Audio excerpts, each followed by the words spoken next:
Jak men snug nakapimta Jong Pe yeah. Indang ayo hiya ka jing pins me Jong Pe Kapurte Jong ala khiwit Fide ka tao bang ang ay thaka jinggit man kasap Hyong a pila pilong chingte Minta ka dono chonga Karway tang na pinta Jong Pe Gak men skur Sungguh na pinta Jong Pe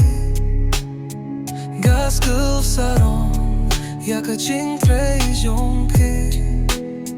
Pipin hey yang a hadob nen Nga champagne na marpi Man kapor ka day ka thumme Ngak men bat Iye chi shaya pe Haki po ba shitong bat men Ngilay tunat Pi day kasngi Yong aman kasngi Indang ibat ki Imdola pimpra Pi day ka jinjiet ka basa Ngak men skur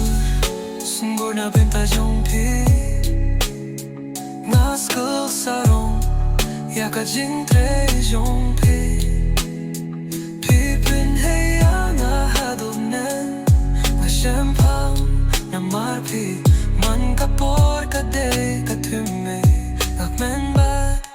Iye chi shaya pi Indong bala shim pinta Jong Pe Ka jing suk, ka jing pinjen jonga Man ka jing pyrta, dong nut ka hong Pide ka daw,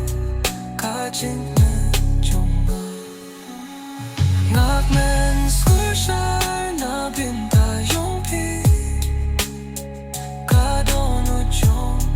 ngak along Jong Pe